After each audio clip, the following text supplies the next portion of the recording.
you dream of studying at a world-class university with an exciting and adventurous life experience? That is what awaits you at SLTC in the Paradise Island of Sri Lanka. Located in the lush suburbs of the city, a 35-acre university of serene greenery, the only state-owned, private sector and corporate-backed university in Sri Lanka.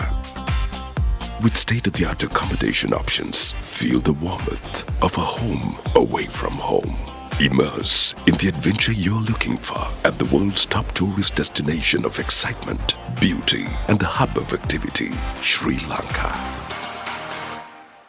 With exceptional teaching, a multitude of study options, plenty of pathways to choose from, a host of international affiliations to back them up, as well as the opportunity to explore your creativity, sports, gym facilities, and natural surroundings. Step into an experience of a lifetime, connecting with the best of the best. Welcome to your Lifetime Experience University. සුබ සන්ධ්‍යාවක් වේවා ඔබ සියලු දෙනාටම.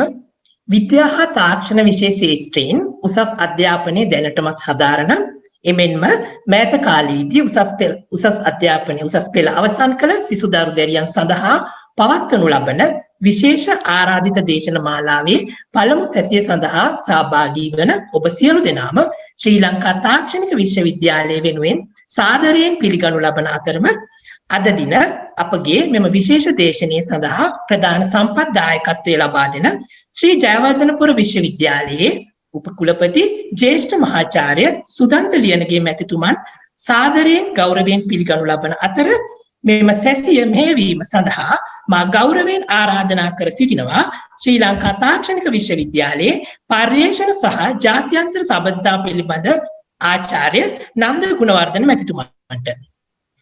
ස්තුතියි. බොහොම ස්තුතියි හසිත.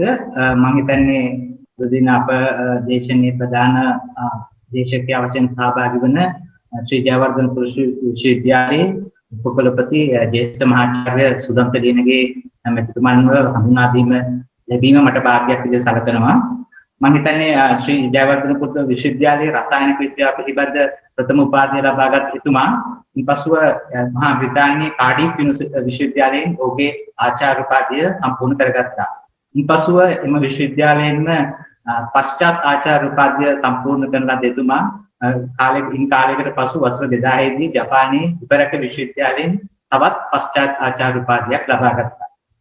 1991 දී සහායක අධිකාචාර්යවරයෙකු ලෙස ශ්‍රී ජයවර්ධනපුර විශ්වවිද්‍යාලයේ රසායන විද්‍යා අංශයට බැඳුණු එතුමා වසර 30කට අධික කාලයක් අධිකාචාර්ය, ජ්‍යෙෂ්ඨ කතිකාචාර්ය, ආචාර්ය, මහාචාර්ය සහ ජ්‍යෙෂ්ඨ මහාචාර්ය මෙතන ජ්‍යෙෂ්ඨ මහාචාර්ය පදවිය තමයි විශ්වවිද්‍යාලයේ ලබා ගන්න පුළුවන් උසස්ම තනතුර වරයෙකු ලෙස කටයුතු කර තිබෙනවා. ශ්‍රී ජයවර්ධනපුර විශ්වවිද්‍යාලයේ විද්‍යාපීඨයේ පීඨාධිපති ලෙස වසර 9ක් කටයුතු කර එතුමා ඉන්පසුව ශ්‍රී ජයවර්ධනපුර විශ්වවිද්‍යාලයේ තාක්ෂණික පීඨයේ පීඨාධිපති ලෙස කටයුතු කර තිබෙනවා. මම හිතන්නේ එතුමා මේ විශේෂත්වයක් තියෙනවා. පීඨ දෙකකම පීඨාධිපති ලෙස කටයුතු කරලා මම හිතන්නේ සිසුන් සමග විශාල අධ්‍යක්ෂින් සම්භාරයක් ලබාගෙන තිබෙනවා. එතුමා අන්තර්ජාතික සහ ජාතික වශයෙන් සම්මාන, විශේෂ ගෞරව සහ ඉතා විශිෂ්ට පර්යේෂණ රාශියක් කරලා ශ්‍රී ජයවර්ධනපුර විශ්වවිද්‍යාලයේ සිටින කාලේ අන්තර්ජාතිකව මම හිතන්නේ ගොඩක් පුද්ගලයන් ඒ වගේම ආයතන සමග විශාල සම්බන්ධතා රාශියක් ඇති කරගෙන තියෙනවා. ඒ වගේම එතුමා මම හිතන්නේ ශිෂ්‍යයන් සමග ඉතාම කුළුපගයි මට ආරංචි විදියට. ඊට අමතරව ඔයගොල්ලෝ දන්නේ නැති කාරණයක් තියෙනවා අපේ මැතිවරණ වලට අදාළව මැතිවරණ මම හිතන්නේ මම කියයි කොහොමද එතුමා ඒක හැදුවේ කියලා මම හිතන්නේ පොඩි අතරමැදදී කතාවේදී ඒකත් කිව්වොත් හොඳයි. එතකොට මම හිතන්නේ මට වෙලා මදි එතුමා ලබාගෙන තියෙන ගෞරව නාම සියල්ලම සිහිපත් කරන්න. ඒ නිසා මම හිතන්නේ අද දිනේ අපිත් එක්ක සහභාගී වෙලා ඉන්න විශේෂයෙන්ම ඒ ලෙවල් වලින් පස්සේ අපේ ලංකාවේ දූ දරුවන්ට ඔවුන්ගේ දැනුම උන්ට යන්න ඕන පාටියා දෙන්න අපි ගෞරවයෙන් ආරාධනා කරා. එතුමාට එතුමා ඉතා නිහතමානීව අපි ආරාධනා පිළිගත්ත ලංකාවේ දූ දරුවන් වෙනුවෙන්. මම හිතන්නේ වැඩි වෙලා කතා නොකර මම අවස්ථාව ලබා දෙන්න ඕන ශ්‍රී ජයවර්ධන පුරුෂ විශ්වවිද්‍යාලයේ උපකුලපති ජ්‍යෙෂ්ඨ ආචාර්ය සුසන්ත දිනදීන. බොහොම ස්තුතියි. මම හිතනවා මම කතා කරන එක හැම කෙනෙක්ටම ශ්‍රවණය කරන්න පුළුවන් කියලා. එතකොට දැන් අපි ප්‍රථමයෙන්ම අද දින මම හිතන්නේ සම්බන්ධ විය හැකි ශිෂ්‍ය සංඛ්‍යාව 10ක වගේ ප්‍රමාණයක් ඉන්නේ. ඒ අපිත් එක්ක මේ Zoom තාක්ෂණය ඔස්සේ සම්බන්ධ වෙන 10ක් පමණ ශිෂ්‍යාවන් ඒත් එක්කම මීට අමතරව මුහුණුපත නැත්නම් Facebook ගිණුම හරහා සම්බන්ධ වෙන සියලු දෙනාමත් අපි ඉතාම ආදරෙන් පිළිගන්න අතර මම විශේෂයෙන්ම SLT කැම්පස් කියලා අපි හඳුනන නැත්නම් තාක්ෂණික ශ්‍රී ලංකාවේ තාක්ෂණික විශ්වවිද්‍යාලයේ එම කණ්ඩායමට හසිත මහතා එත් එක්කම නන්ද ගුණවර්ධන මහතා ඇතුළු සියලුම කණ්ඩායමට මම අතිශයින්ම ස්තුතිවන්ත වෙනවා අපිට මේ අවස්ථාව ලබා දීම සම්බන්ධව. දැන් සාමාන්‍යයෙන් මම හුඟක් වෙලාට ප්‍රසිද්ධ වෙලා ඉන්නේ ලංකාවේ දරුවන් අතර රසායන විද්‍යාව දේශකවරයෙක් විදිහට. නමුත් මගේම දේශන මෑත කාලයේදී මම දැන් වසර 2ක වගේ කාලයක ඉඳලා මම පාසල් වල සිදු කරන දේශන හුඟක් වෙලාවට නතර කරලා තියෙනවා. අපිට විශේෂයෙන්ම වෙනත් කාර්යයන් වල නිරත වීමට සිදු වෙලා තියෙන නිසා.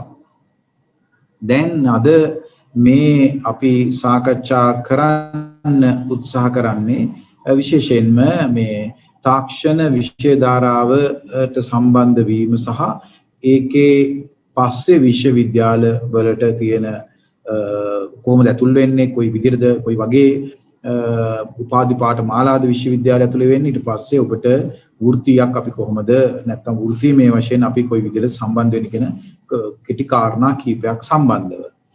දැන් 2015 වර්ෂය දක්වා අපේ උසස් අධ්‍යාපනය සම්බන්ධයෙන් කතා කරනකොට නැත්නම් උසස් පෙළ පන්ති සඳහා කතා කරනකොට අපිට තිබ්බේ ස්ට්‍රීම්ස් නැත්නම් අවස්ථා තුනයි. අපි කියනවා කලා විශේෂ ශාස්ත්‍රය අපිට තිබ්බා. ඒත් එක්කම විද්‍යා විශේෂ ශාස්ත්‍රය තිබ්බා. ඊට පස්සේ වාණිජ්‍ය විශේෂ ශාස්ත්‍රය තිබ්බා. ඒ නිසා ලංකේය විශ්වවිද්‍යාල පද්ධතිය නිර්මාණය වෙලා තියෙන්නම මෙන්න මේ ශාස්ත්‍ර තුන ඉදිරියට ගෙනියන්න. දැන් ලෝකෙ දිහා බලපුවාම ලෝකය නිතරම වෙනස් වෙනවා. නැත්තම් මිනිසුන් විසින් ලෝකය වෙනස් කරනවා. ඉතින් ඒක නිසා මම හිතන්නේ අපි පුද්ගලයෙක් විදිහට උත්සාහ කරන්නට ඕනේ හැමතිස්සෙදීම අපිට කැමති විදිහට කොයි විදිහටද අපි මේ ලෝකය වෙනස් කරගන්නේ කියලා. නමුත් අපි දැන් කවුරුත් දන්නවා මේ දවස්වල එක පැත්තකට මේ වෙනදාට මට දහසක් වගේ ළමයි ඉන්න වෙලාවකදී මම කොහරි පාසලක නැත්නම් කොහරි රඟහලක නැත්නම් අපි කියන ඔඩිටෝරියම් එකක තමයි මේ ළමයි 10 එකවර දාලා අපි කතා කරනවා. හැබැයි ඒ කතා කරනකොට එක ප්‍රදේශයකට මේ ඔබ සියලු දෙනා සීමා වෙනවා. හැබැයි දැන් අපිට තියෙන්නේ ඇත්තටම අපි කියනවා new normal condition නැත්නම් අලුත් තත්ත්වයක් ලෝකේ පුරාම බිහි වෙලා තියෙනවා මේ කොවිඩ් වසංගතය නිසා. ඒ නිසා දැන් මට හැකියාව වෙලා දෙන මුළු ලංකාව පුරාම ඉන්න ළමයි එක්ක මේ විදිහට සම්බන්ධ වෙලා මගේ මේ දේශනය කරන්න. දැන් අර මම කලින් කිව්වා වගේ ලෝකයේ දියුණු වෙන්නේ උගක් වෙලාවකට විද්‍යාවයි තාක්ෂණය නිසා. ඒ කියන්නේ විද්‍යාව කියන එකත් අපිට තාම වැදගත් සයන්ස් කියන එක. ඊළඟට තාක්ෂණය කියලා කියන්නේ ටෙක්නොලොජි කියන එක. මේ දෙක තමයි අපිට වඩා වැදගත් වෙන්නේ. දැන් විද්‍යාවයි තාක්ෂණයයි තියෙන තැනක තමයි අපිට ඊට පස්සේ කල්පනාකරණය කතා කරන්න පුළුවන් වෙන්නේ. ඒ නිසා ඊට පස්සේ තමයි මේකට කලාව සම්බන්ධ වෙන්නේ. කලාව තුල විද්‍යාව හා තාක්ෂණය තියෙනවා විවිධ අවස්ථාවලදී. ඒ නිසා මේ තාක්ෂණය නැතිව අපිට බොහෝ දේවල් කතා කරන්න අපහසුයි. නමුත් දැන් අපි 2015 දක්වා කාලය ගත්තාම අපේ රටේ තිබෙන විද්‍යාව පමණයි තාක්ෂණයට අපි ඒ තරම් තැනක් දුන්නේ නැහැ. දැන් මේ තැනක් නොදීපු නිසා මොකද උනේ අපේ රටේ මේ සාමාන්‍ය පාසල් පද්ධතියේ දරුවන් හුඟ දෙනෙක්ට හිතන්න ගොඩක් අපහසුයි. ඒගොල්ලෝ හිතනවා අඩුයි. හැබැයි අපේ ළමයි තාම දක්ෂයි කටපාඩම් කරන්න. යමක් නැවත කියන්න ඒ අයට හැකියාවක් තියෙනවා. ඉතින් ඒක නිසා දැන් මේ අපේ දරුවෝ සහ රට විදියට අපි අරගත්තාම මේ හිතන්න අලුතෙන් යමක් හිතන්න බැරි බව. අපි මේකට කියනවා ඉනොවේටිව් තින්කින් කියන එක අපේ රටේ හුඟක් අඩුයි දරුවෝ ගාව. සමහර අය නැතුවාම නෙමෙයි. විශ්වවිද්‍යාල තුලත් ඒ වගේ කණ්ඩායම නැතුවාම නෙමෙයි. හැබැයි හුඟක් වෙලාවට දරුවෝ කැමති වෙන්නේ Tamanට දෙන යමක් කටපාඩම් කරලා ඒ ආශ්‍රිතයෙන් ඉදිරියට යන්න. ඉතින් මේකත් එක හැකියාවක් තමයි. කටපාඩම් කිරීමේ හැකියාවක් තියෙනවා. නමුත් හැම දෙයකටම කටපාඩම් කිරීම හැකියාවක් විදිහට අපි ගන්නෙ නැහැ. දැන් උදාහරණයක් විදිහට ඔබ ඉංජිනේරුමේ කාර්යයන් වල ඉන්නවා නම් එතකොට අපිට ටිකක් අමාරුයි කටපාඩම් කරලම මේක ඉදිරියට ගෙනියන්න. දැන් උදාහරණයක් විදිහට අපි අරගත්තොත් එම් සරල දෙයක් මම මේ මගේ අතේ තියෙන පෑන.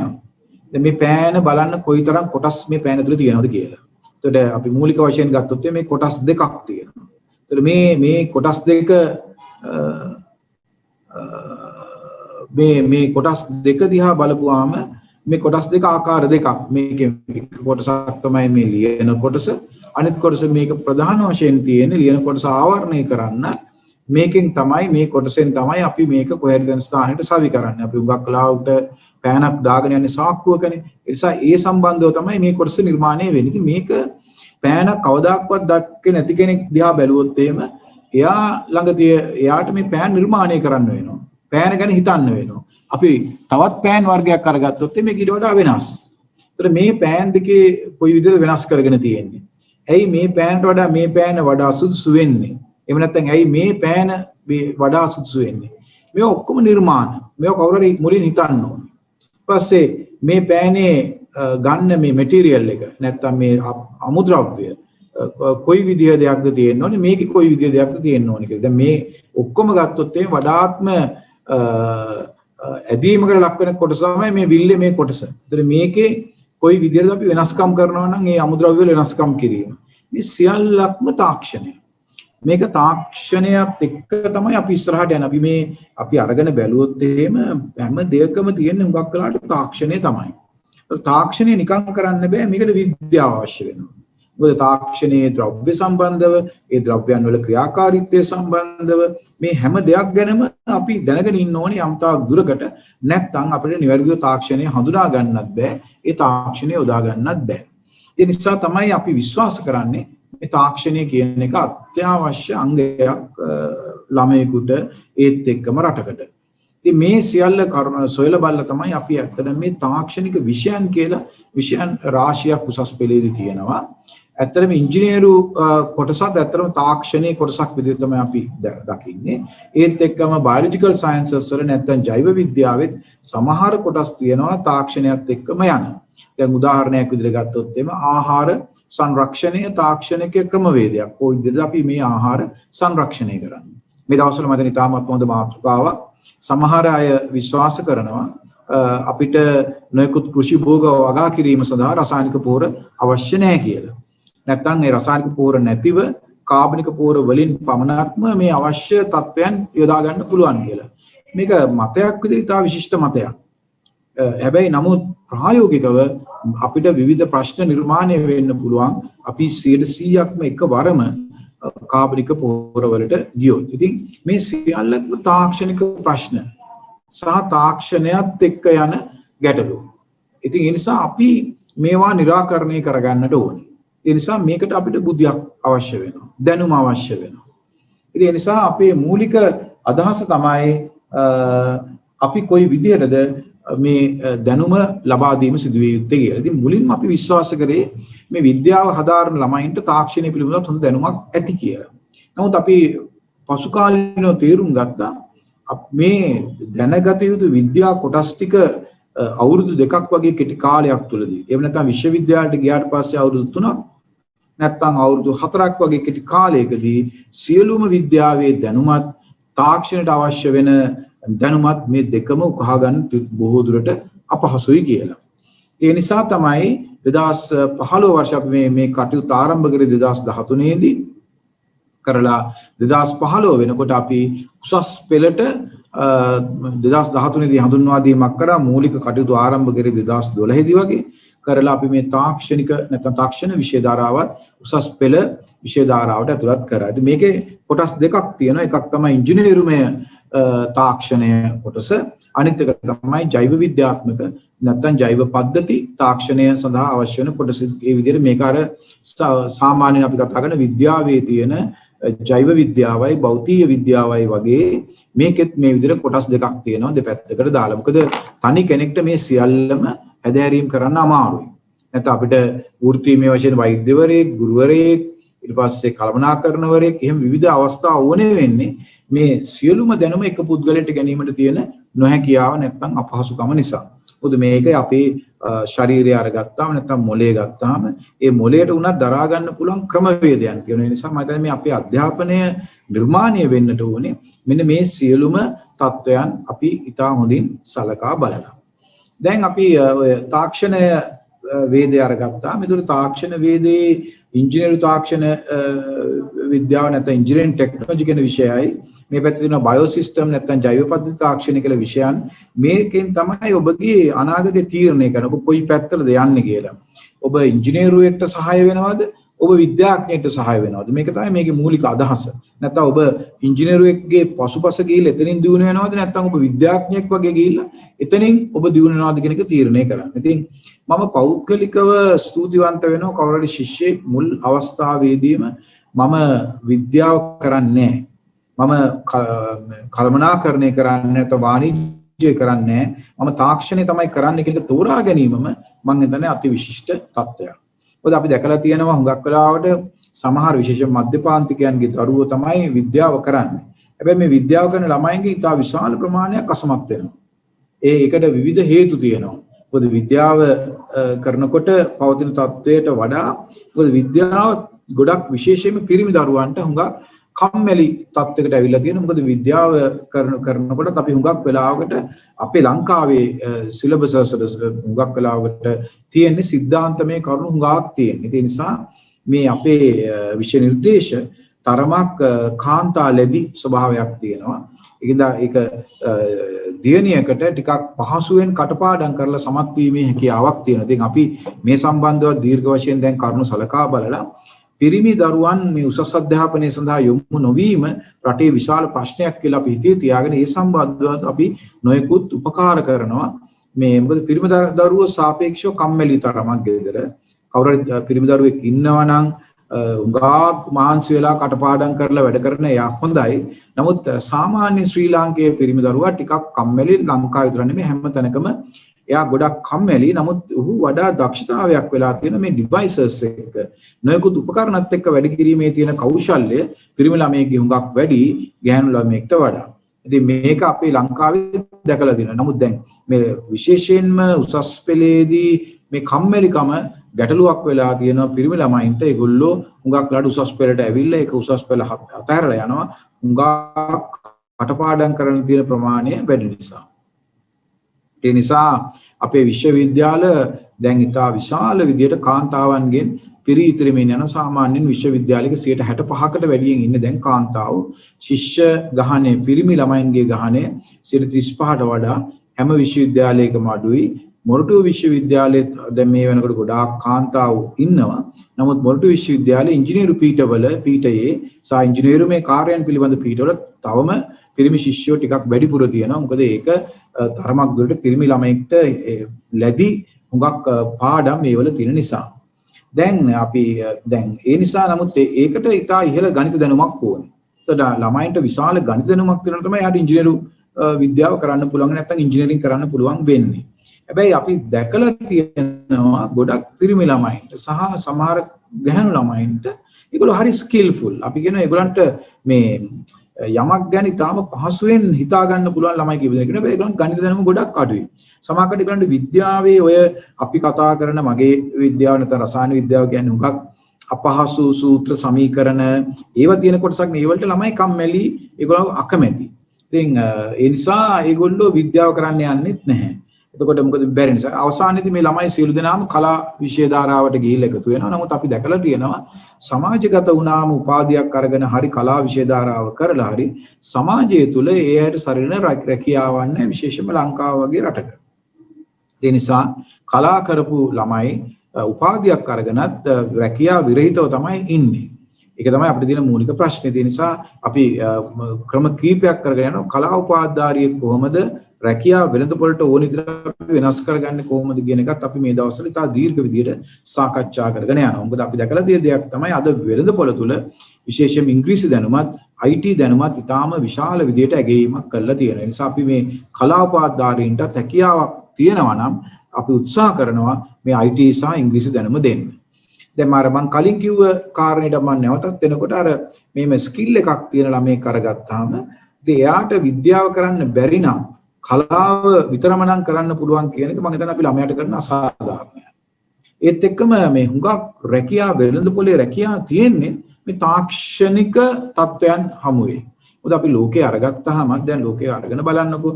දැන් මෑත කාලේ නොතිබ්බට ඉස්සර කාලේ නොතිබ්බට මෑත කාලේදී හුඟක් ඒවා හයිබ්‍රිඩ් කියලා වාහන වර්ගයක් ආවා.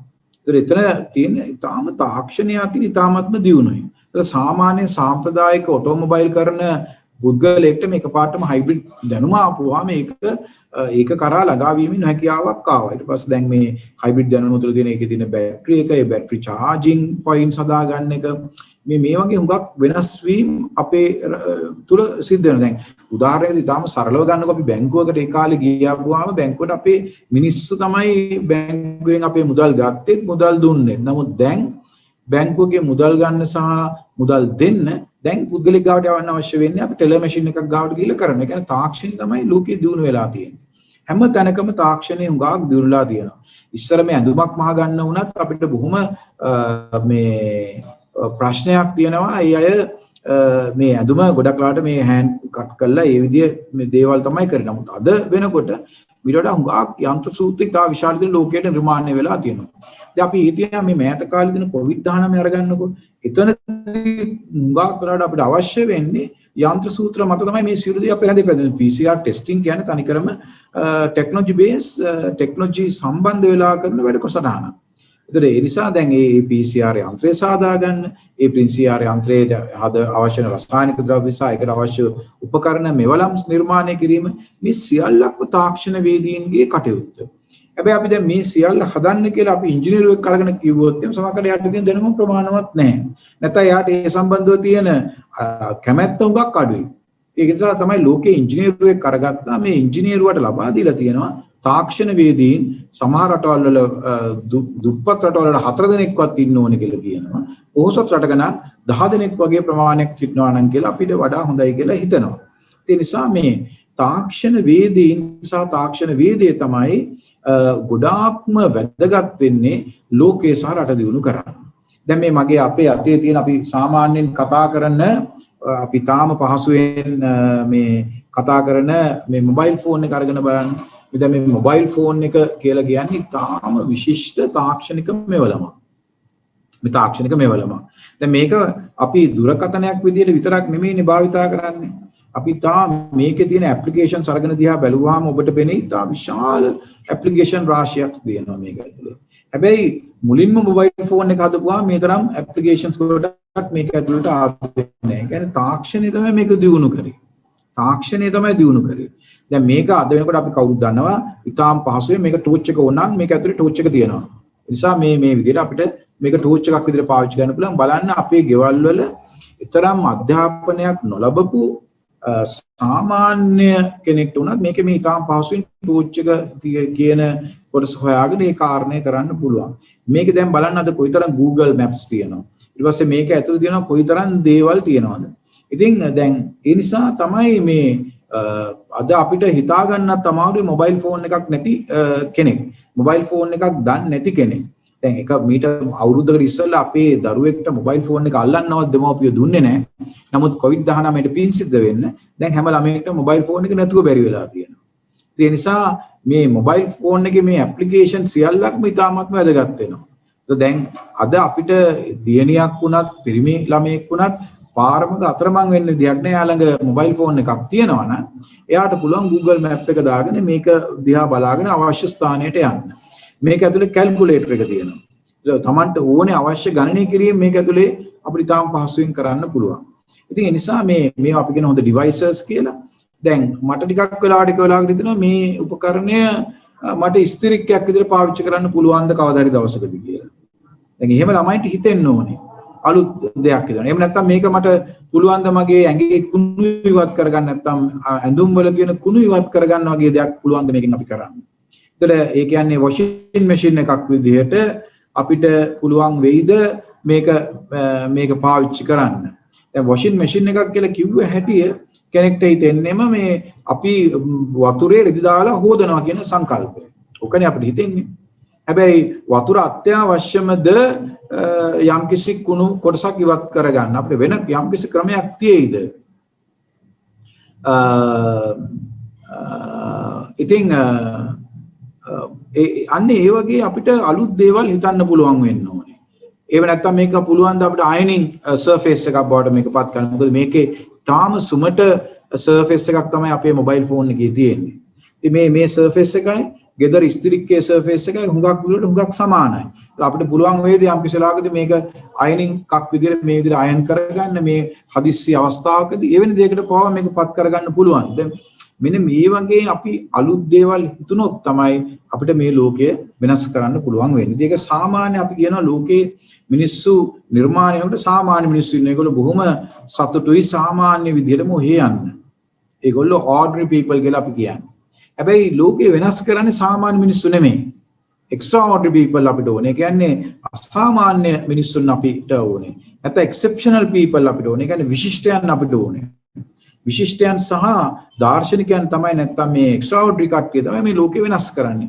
උන්ට තමයි බොහෝ වෙනස් දේවල් හිතෙන්නේ. ඉතින් අපිට ඕනේ වෙන්නේ හැම පාසල් ශිෂ්‍යයෙක්ම දාර්ශනික අදහස් සහිතව නිර්මාණය කරගන්න පුළුවන් නම් ඒ රට හුඟක් දියුණු වෙනවා.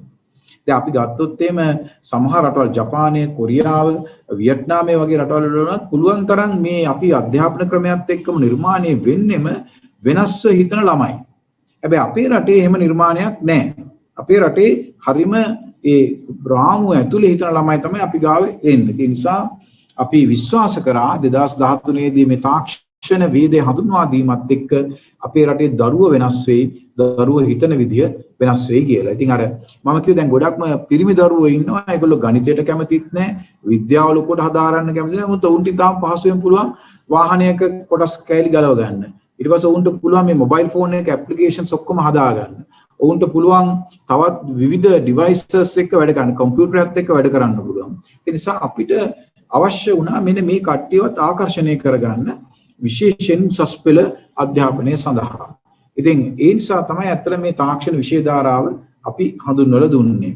ඉතින් 2015 පටන් ගත්ත මේ තාක්ෂණ විෂය ධාරාව ගිය අවුරුද්දේ කියන්නේ 2020 විභාගයේදී 35000ක් ළමයි විභාගයට පෙනී සිටලා තියෙනවා. ඒක මේක සාපේක්ෂිතා විශාල සංඛ්‍යාවක්. ආසන්න වශයෙන් ලක්ෂ 4ක් විතර වගේ ශිෂ්‍ය ශිෂ්‍යාව මේක පෙනකොට 35000 කියන අටෙන් එකක් වගේ මේ සමස්ත සංඛ්‍යාව වෙන කියන ආසන්න වශයෙන් 10ක් 11ක් විතර වගේ දැන් ශිෂ්‍යෝ මේ තාක්ෂණ විෂය ධාරාව කරනවා. මේක ඊටාම මේක තුල ශිෂ්‍යයන්ගේ ගාණයක් 50ක් වගේ ඉන්නවා. ගොඩක් අය මේ තාක්ෂණ විෂය ධාරාව තිබ්බේ නැත්තම් මේ 35000න් අඩු ගානේ මම විශ්වාස කරන විදිහට 25000ක් විතර වගේ උසස් පෙළ විෂය කරන එකකුත් නැති වෙයි. තා සුළු ප්‍රමාණයක් Tamanට හිතෙයි. නමුත් අනිත් අය මේ තාක්ෂණ විෂය ධාරාව තෝරා ගනී. තාක්ෂණ විෂය ධාරාව නැතුව වෙනත් විෂය ධාරාවක් තෝරා ගනී. දැන් තාක්ෂණ විෂය ධාරාවේ අපි මෑත කාලේදී මේක මෙහෙම ප්‍රසාරණය වෙනකොට අපි දැකලා තියෙන දෙයක් තමයි තරමක් විද්‍යාව කරන ළමයිගේ ප්‍රමාණය සුළු අඩුවීමක් දැකලා තියෙනවා. මේකට හේතුව තමයි ඉස්සර විද්‍යාව කරපු ළමයි පළවෙනි පාර, දෙවෙනි වතාව, තුන්වෙනි වතාව, තුන් වතාවම කරේ විද්‍යා විෂය ධාරාව හරහා. දැන් ළමයි තේරුම් අරගෙන තියෙනවා Tamanට තරම්ම සාර්ථකත්වයක් විද්‍යා විෂය ධාරාවෙන් පළවෙනි පාර ලැබුණ නැත්නම් ඒ අය ඊටාම ක්ෂණිකයෙන් මාරු වෙනවා තාක්ෂණ විෂය ධාරාවට. Tamanට තියෙන මේ අර උසස් පෙළ උකහාගත් දැනුම උගාක්ම එයාට වටිනාකමක් ගෙනල්ලා දීලා තියෙනවා තාක්ෂණ විෂය ධාරාව පහසුවෙන් සමත් වෙන්න. ඒ නිසා අපි දැකලා තියෙනවා විශේෂයෙන් මැත් ස්ට්‍රීම් එකේ ඉඳපු ළමයි රාශියක් අඩුම ගානේ 7-8000ක් වගේ ප්‍රමාණයක්ම දෙවන සහ තුන්වන අවස්ථාවේදී තාක්ෂණ විෂය ධාරාව කරලා ඉතා ඉහළ සාමාර්ථය ළමයි ලබා ගන්න. එතකොට මේ තාක්ෂණ විෂය ධාරාව තුල ඉන්ජිනියරින් ටෙක්නොලොජි කියන විෂය අරගත්තාම ඒක තුල අපි ගොඩක් වෙලාවට උගන්වනවා සිවිල් ඉන්ජිනේරු තාක්ෂණය, ඊට පස්සේ එන්වයරන්මන්ටල් ටෙක්නොලොජි අපි යම් තාක්ෂණයට ඒ ළමයින්ට උගන්වනවා, ඉලෙක්ට්‍රොනික ඉන්ජිනේරු විද්‍යා තාක්ෂණය. මේ වගේ ඉන්ජිනේරුවෙක් එක්ක වැඩ කිරීම සඳහා තාක්ෂණ වේදිකේට අවශ්‍ය වෙන දැනුම මේ විෂය ධාරාව තුල ලබා දෙනවා. ඊට පස්සේ අපි බයෝසිස්ටම් ටෙක්නොලොජි ගත්තාම මේක තුල ඇග්‍රිකල්චර් අපි යම් තාක් දුරට කරනවා, කෘෂි ඇග්‍රිකල්චරල් සයන්ස් කරනවා. ඒකත් එක්කම මේකෙත් එන්වයරන්මන්ටල් කොටසක් තියෙනවා. ඒත් එක්ක මේකේ ෆුඩ් සයන්ස් කොටසක් තියෙනවා, ආහාර විද්‍යාව සම්බන්ධ කොටසක් තියෙනවා. මේ වගේ කොටස් එකතු කළා තමයි අපි එතන ඒ පැත්තේ ඉතින් දැන් අපි ගත්තොත් එimhe ආහාරයක් කල් තබා ගැනීම ඇත්තටම ටෙක්නොලොජිස් කෙනෙක්ගේ වැඩක්. ආහාරයක් කල් තබා ගැනීම. ඒ නිසා මේ විදිහට මේ ශිෂ්‍යෝ දියුණු වීම අවශ්‍යයි කියන එක තමයි අපේ මූලික විදිහට හිතන්නේ. හැබැයි දැන් මේ විෂයන් දෙක ඉගෙන ගන්න කණ්ඩායම් දෙකක්. හරියට මේක නිකන් ජෛව විද්‍යාව කරන එක කණ්ඩායමක්, තව කණ්ඩායමක් ෆිසිකල් සයන්ස් කරනවා වගේ කණ්ඩායම් දෙකක් තමයි මේක ඉගෙන ගන්න. ඒතකොට හැබැයි නමුත් මෙතන එතකොට විද්‍යාව දැනුම කොහෙද දෙන්නේ? ඒ නිසා තමයි අපි අලුතෙන් විෂය හඳුන්වලා දුන්නේ සයන්ස් ෆොර් ටෙක්නොලොජි කියලා. අපි වෙනම විෂයක් හඳුන්වලා දුන්නා ටෙක්නොලොජි කරන ළමයි දැනගත යුතුම විද්‍යාවේ කොටස්.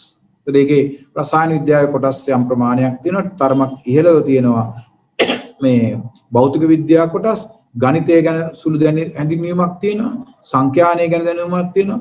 ඒ ළමයි IT සම්බන්ධව යම්කිසි පොඩි ප්‍රගුණත්වයක් දැක්වීම අත්‍යවශ්‍යයි කියලා අපි විශ්වාස කරලා තියෙනවා. ඒ වගේ කොටස් තමයි අපේ ඔය සයන්ස් ෆොර් ටෙක්නොලොජි කියන විෂයේ තියෙන්නේ. ඉතින් ඒක විෂයන් කීපයක එකතුවක්. හැබැයි මේ විෂයට මෑත කාලීන අවුරුදු 3-4 ගත්තාම ළමයි තාම විශිෂ්ට විදියට උත්තර දුන්න මේ කොටස තමයි සයන්ස් ෆොර් ටෙක්නොලොජි. මේ වසරේ විභාගයේ 80%ක් සමත් වෙලා තියෙනවා සයන්ස් ෆොර් ටෙක්නොලොජි කියන විෂය. ඒත් එකම ඒ සාමාර්ථ ප්‍රමාණය ඉතාමත්ම ඉහළයි. 4 ඉක්මවා ඒ සාමාර්ථ තියෙනවා. B සාමාර්ථ C සාමාර්ථ විශාල විදියට තියලා ළමයි ඉතාමත්ම ආදරයෙන් ආශාවෙන් කරන විෂයක් බවට මේ විෂය අපි පත් කරලා තියෙනවා. නමුත් සාපේක්ෂව ගත්තාම ඉන්ජිනියරිං ටෙක්නොලොජි විෂය නම් ඒ සාමාර්ථ ප්‍රමාණය තරමක්ම අඩුයි. එතන අපි මේ දවස්වල සම්බන්ධව සාකච්ඡා කරගෙන යනවා.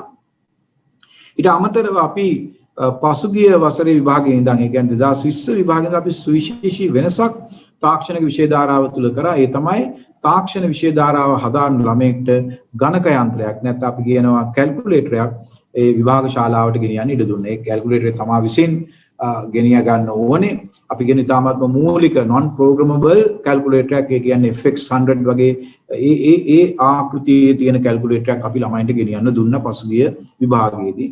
හැබැයි අපිට පසුගිය විභාගයේදී කිසිම අර්බුදයක් ඇති වුණේ නැහැ ඒ ගණක යන්ත්‍ර පාවිච්චි කිරීම සම්බන්ධව. ඒ නිසා අපි විශ්වාස කරනවා මේ අවුරුදු දෙකක 2021 විභාගයේදී තවත් අපි තාක්ෂණ විෂයට අමතරව ගණකාධිකරණය කියන විෂයටත් අපි ඉඩ දුන්නා ගණක යන්ත්‍ර භාවිතා කරන්න. අපි විශ්වාස කරනවා විද්‍යා විෂය ධාරාවෙත් ගණිතය හැර අනිකුත් සියලු විෂයන් සඳහා කියන විශේෂයෙන් භෞතික විද්‍යාවටත් රසායන විද්‍යාවටත් මේ ගණක යන්ත්‍ර භාවිතා කිරීමට ඉඩ දෙන එක හොඳයි කියලා. ඒ නිසා අපි එවැනි වෙනස්කම් ගොඩක් අපි කරලා තියෙනවා. ඒත් එක්කම අපි විශේෂයෙන් මේ ටෙක්නොලොජි ස්ට්‍රීම් එකත් එක්ක තව දෙයක් අපි එකතු කරා අලුතෙන් විභාග ක්‍රමයට. ඒ තමයි යම්කිසි විනාඩි 15ක වගේ මේක කියවාගෙන තෝරා ගැනීමක් කරන්න. මේ ප්‍රශ්න හඳුනා ගන්න අපි නිශ්චිත කාලයක් දරුවන්ට දීලා තියෙන නිසා අපි විභාග ක්‍රමයේත් අපි විවිධ වෙනස්කම් අපි කරලා තියෙනවා. ඒ නිසා මේ තාක්ෂණ විෂය ධාරාව අපි හුඟක් වෙලාවට අනුගත කරලා තියෙන්නේ රටේ තියෙන රැකියා වෙළඳපොළ ගොඩක් වෙලාවට මේ ඒ දිහා බලලා. මොකද අපි දන්නවා රැකියා වෙළඳපොළට අපිට හුඟක් වෙලාවට ඉංජිනේරුමේ කාර්යයන් සඳහා තාක්ෂණ වේදීන්ගේ විශාල අඩුවක් මේ රටේ තියෙනවා. ඒත් එක්කම නොයෙකුත් විද්‍යාත්මක පදනමක් සහිත අවස්ථාවල තාක්ෂණ වේදීන්ගේ ඉතා අඩුපාඩුවක් මේ රටේ තියෙන. ඒ නිසා මේ කොටස් වලට අවශ්‍යතාවය සඳහා තමයි අපි මේ කාරණාව සිදු කරේ. අපි විශ්වාස කරන අපි මේ වෙනකොට යෝජනා කරලා තියෙනවා රජයට බයෝසිස්ටම් ටෙක්නොලොජි කරපු ළමයින්ට හැකියාවක් තියෙනවද කියලා බලන්න කියලා නර්සිං වගේ විෂයක නැත්නම් නර්සිං වගේ වෘත්තියකට බඳවා ගැනීමේදී ජෛව විද්‍යාව කරපු දරුවන්ට අමතරව බයෝසිස්ටම් ටෙක්නොලොජි කරන ළමයින්වත් බඳවා ගන්න හැකියාවක් තිබේදයි කියලා සොයා බලන්න කියලා අපි සෞඛ්‍ය අමාත්‍යාංශයට දන්වලා තියෙනවා. මම විශ්වාස කරනවා තාක්ෂණ වේදයත් එක්ක මුලින් ඉඳලම හිටපු පුද්ගලෙක් විදියට මේ බයෝසිස්ටම් කරපු ළමයි තාම සුදුසුයි නර්සිං වගේ වෘත්තියකේ දෙන. මොකද මේ රටේ විශාල අර්බුදයක් අපිට ඇවිල්ලා තියෙනවා. විශේෂයෙන් මේ නර්සිං කියන එක නැත්තම් හෙද සේවය සඳහා අවශ්‍ය පුද්ගලයන්ගේ ගමක් තියෙනවා. මොකද අපේ රටේ මේ වෙනකොට හෙද සේවය සඳහා ලබා ගන්නේ ජෛව විද්‍යාව නැත්තම් අපි කියනවා මේ මොනවද බයෝ සයන්ස් කරපු ළමයි විතරයි. ඉතින් එතන පොඩි ළමයින්ට ප්‍රශ්නයක් ඇවිල්ලා තියෙනවා බයෝසයන්ස් කරපුවාම ඉතා ඉහළ ප්‍රතිඵල ගත්ත ළමයා යනවා මේ වෛද්‍ය උපාධියක් සඳහා. ඒකේ පහළ රැකියා ගත්තේ ප්‍රතිඵල ගත්ත එක්කෙනා තමයි හෙද සේවයට එන්නේ. ඉතින් ඒ නිසා එකම පන්තියේ හිටපු කණ්ඩායම කොටසක් වෙනවා වෛද්‍යවරයෙක් වෙනවා. තව කෙනෙක් හෙදියක් හෙද නිලධාරි මහත්මයෙක් බවට පරිවර්තන වෙනවා. මේක මම හිතන්නේ අර දරුවන්ගේ මනසට පොඩි වද දෙන කාරණයක් බවට පත් වෙලා තියෙන නිසා දෝ අපිට තේරෙන්නේ අපි ළඟ අවශ්‍යතාවයට වගේ නැත්නම් අවශ්‍යතාවයට පොඩ්ඩක් අඩුවෙන් තමයි හෙද සේවයට දරුවොත් එන්නේ. ඒ නිසා අපි දැන් යෝජනා කරලා තියෙන මේ සම්බන්ධව අපි දැන් අවස්ථා කීපයකදීම දැනුම් දීමකුත් කරලා තියෙනවා. සිස්ටම් ටෙක්නොලොජි කරපු ළමයින් හෙද සේවයට බඳවා ගන්න පුළුවන් නම් ඒ හෙද සේවයට අවශ්‍ය ඉල්ලුමට අපිට පුද්ගලයන් ඉදීවි මේ වෘත්තිය සඳහා මොකද තාමත් විශිෂ්ට සේවයක් තමයි හෙද සේවය මගින් සිදු කරන්නේ. ඉතින් ලංකාව වගේ රටක දැන් අපි පිලිපීනය වගේ රටක් ගත්තොත් එහෙම ලෝකයේටම හෙදියන් නැත්නම් හෙද නිලධාරීන් ලබා දෙන්නේ ගොඩක් ලාට පිලිපීනයේ තමයි. මොකද උන්ට යම්කිසි ක්‍රමවේදයක් වුන් නිර්මාණය කරගෙන තියෙනවා. ඒ වගේම තමයි මුළු ලෝකයටම වගේ අපි හුඟක් කලාවටම තියෙන්නේ මේ මොනවාද IT ගත්තොත් මේක හුඟක් කලාවට ඉන්දියාව ආශ්‍රිතව තමයි මේ හුඟක් කලාවට IT ස්පෙෂලිස්ට්ලා බිහි වෙලා තියෙන්නේ. මේ වගේ විවිධ රටවල් තියෙනවා Tamanට අනන්‍යතාවයක් සහිත මේ තත්ත්වයන් හදාගත්තේ. ඒ නිසා මම හිතනවා අපේ ලංකාවේ අපි සාමාන්‍යයෙන් කියනවා අන්ස්කිල් ලේබර්. ඒ කියන්නේ පුහුණු නොකරන ලද අය විවිධ රැකියා සඳහා පිටරට යවනවාට වඩා අපිට යම්කිසි පුහුණුවක් දීලා ඕන් පිටරට යවුවොත් මේ රටට ඉතා ඉහළ විදේශ විනිමයකුත් ලබා ගන්න පුළුවන්. ඒ නිසා අපි මේ ටෙක්නොලොජි ස්ට්‍රීම් එක දාලා තියෙන්නේ රැකියා වෙළඳපොළ ඇත්තටම ප්‍රයෝගී කරගෙන තමයි අපි මේ කාරණේ කරලා තියෙන්නේ. ඒ නිසා මම හිතනවා මේ ටෙක්නොලොජි ස්ට්‍රීම් එක ඉගෙනගත්ත ළමයෙක්ට උසස් පෙළින් පස්සේ විශ්වවිද්‍යාලයට යන්න බැරි වුණත් ඔහුට රැකියා වෙළඳපොළට යන්න පුළුවන්. ඊට අමතරව අපේ මේ හුඟක් තියෙනවා මේ තෘතීක අධ්‍යාපනික ආයතන tertiary education institutions තියෙන හුඟක්. එතකොට මේ vocational training කියන්නේ ඒව. ඉතින් ඒ වල තියෙන හුඟක් පාඨමාලාවලට අපිට දරුවෝ අද හොයාගන්න බැරි වෙලා තියෙනවා.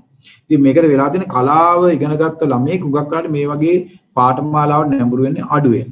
ඒත් එක්කම වාණිජ්‍ය කරපු ළමයෙකුත් මේ වගේ පාඨමාලාවකට හුඟක් කාලේ නැඹුරු වෙන්නේ අඩුවෙන්. ඒතර මේකට යන්නේ අර විද්‍යාව හදාරපු ළමයින්ගේ කොටසක්. හැබැයි ඒ අය යම් මැලිකමක් දක්වනවා මේ vocational training නැත්නම් වෘත්තීමය පාඨමාලාවට සම්බන්ධ. ඉතින් වෘත්තීමය පාඨමාලාවල තියෙන electricians අපිට අවශ්‍ය වෙලා තියෙනවා, plumbers අපිට අවශ්‍ය වෙලා තියෙනවා, masonry work අපිට දැන් මේ අපි ඔය කිව්වට දැන් ලංකාවේ තමයි මේසන් බාසුන් නැහැ ওই විදිහට ඉන්නේ. නමුත් ඔබ ඕස්ට්‍රේලියාවට වගේ ගියොත් එහෙම, ඔබ නවසීලන්තයට වගේ ගියොත් එහෙම, ඔබ මහා බ්‍රිතාන්‍යයට ගියොත් එහෙම, ඔබ ඇමරිකාවට ගියොත් එහෙම අනිකුත් වෛද්‍යවරයෙක්ට වඩා ඉහළ තැනක ඒ අය ඉන්නවා. මොකද ඒක අපි කියන්නේ ස්කිල් ලේබර්. ඒ තාම වැදගත්. ඉතින් නමුත් අපේ රටේ තාම අපිට එවැනි නිර්මාණයක් කරගන්න බැරි වුණා. මම විශ්වාස කරනවා අපි මේ මූලික පදනම දාලා තියෙන්නේ අන්න ඒ ස්ථානට මේ දරුවෝ ගෙනියන්න. කියන්නේ ඒ අලුතෙන් නිර්මාණය වෙන මේසන් බාසුන් නැත්නම් අපි දැන් බාසුන් නැහැ කියන එකත් වෙනස් කරලා මේසන් මහත්මයා මිස්ටර් මේසන් කියන තැන මිස්ටර් කාපෙන්ටර් කියන එක හදාගන්න. ඔහුටම හිමි වාහනයක් පදවගෙන ඒකට අවශ්‍ය සියලුම ද්‍රව්‍ය තමන්ගේ වාහනේ යොදාගෙන ඇවිල්ලා තමයි ඒ ප්ලම්බින් නැත්නම් කාපෙන්ටරි වර්ක්, ඒ මේසන්රි වර්ක්, ඒ සියලු දේවල් කරන්නේ. ඉතින් අපි මෙතනට අපේ සමාජය ගෙනියන්න ඕනේ.